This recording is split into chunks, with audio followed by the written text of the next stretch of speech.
Assalamualaikum warahmatullahi wabarakatuh. Saya Muhammad Farid Riyadmaja dengan NPM 2152011154 akan menjelaskan resume pengantar ilmu hukum sistem hukum dunia. Jadi di sistem hukum di dunia itu ada 5. Yang pertama ada sistem hukum Eropa kontinental, yang kedua ada sistem hukum Anglo-Saxon, yang ketiga ada sistem hukum adat, yang keempat ada sistem hukum agama atau religious law, dan yang kelima ada sistem hukum mixed law atau sistem hukum campuran.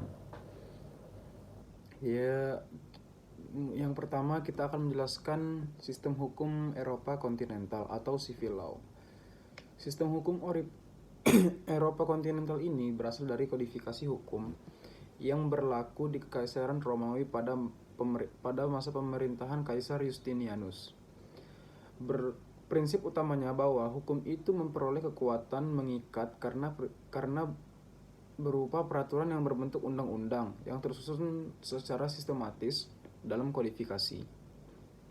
Sumber hukum utama dari hukum Eropa kontinental ini adalah undang-undang yang dibentuk oleh badan legislatif. Contoh negara yang menganut sistem tersebut adalah antara lain Jerman, Belanda, Italia, dan Indonesia. Yang kedua ada sistem hukum Anglo-Saxon atau Anglo-Amerika. Sistem hukum ini mula-mula berkembang di negara Inggris dengan istilah rule of law atau common law. Sistem hukum Anglo-Saxon adalah suatu sistem hukum yang didasarkan pada jurisprudensi, yaitu keputusan hakim terdahulu yang kemudian menjadi dasar putusan hakim selanjutnya. Dalam sistem hukum ini, hakim mempunyai wewenang yang luas untuk menafsirkan peraturan-peraturan hukum dan menciptakan prinsip-prinsip hukum baru yang berguna sebagai pegangan bagi hakim lain dan memutuskan perkara jenis. Contoh negara yang menganut sistem hukum Anglo-Saxon antara lain Inggris, Amerika Utara, Kanada, dan Amerika Serikat. Selanjutnya yang ketiga, ada sistem hukum adat. Sistem hukum adat atau customary law berkembang di lingkungan kehidupan sosial di Indonesia. Di Indonesia, sistem hukum adat diadopsi dalam bentuk subsistem hukum, yaitu hukum adat. Asal mula istilah hukum adat adalah dari istilah adat Trech yang dikemukakan oleh Snoek Hurgron. Sumber utama sistem hukum adat adalah hukum tidak tertulis atau kebiasaan.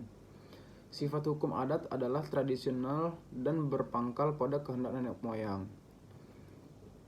Tolak ukurnya adalah kehendak suci dari nenek moyangnya. Yang berperan dalam menjalankan sistem hukum adat adalah pemuka adat karena ia adalah pemimpin yang disegani oleh masyarakat.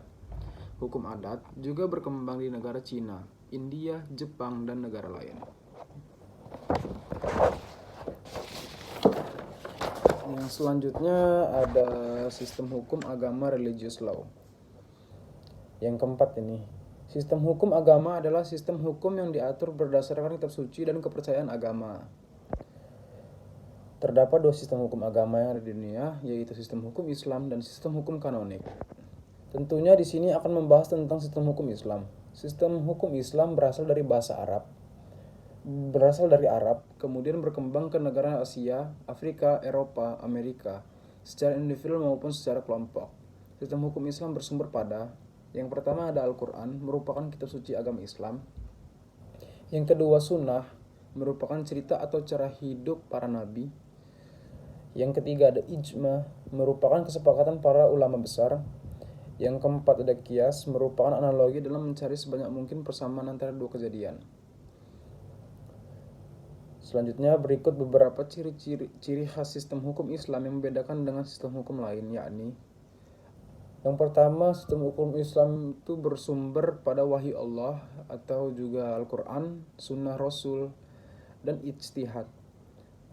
Yang kedua, ketentuannya didasarkan pada akhlak dan agama. Dan yang ketiga, sanksi terhadap pelanggarannya adalah sanksi rangkap, yaitu sanksi di dunia dan juga di akhirat. Yang keempat, tujuannya agar masyarakat tentram dalam saat di dunia maupun di akhirat. Yang kelima ada mixed law atau hukum campuran. Hukum campuran merujuk pada kombinasi berbagai elemen hukum legal yang telah dipaparkan di atas. Hukum campuran juga dikenal dengan sebutan hukum pluralistik. Ia menggabungkan beberapa sistem legal seperti hukum sipil, hukum adat, dan hukum agama. Kemerdekaannya, hukum campuran kerap ditemukan di negara bekas jajahan yang selepas kemerdekaannya masih mempertahankan beberapa hukum kolonial dan menyesuaikannya dengan konteks masyarakat saat itu. Beberapa sistem hukum campuran dapat ditemukan di negara bagian Louisiana yang menggabungkan antara hukum sipil dengan common law. Juga ada di negara seperti Afghanistan yang mencampurkan antara hukum sipil, hukum adat, dan juga hukum syariah. Sekian dari saya. Terima kasih. Wassalamualaikum warahmatullahi wabarakatuh.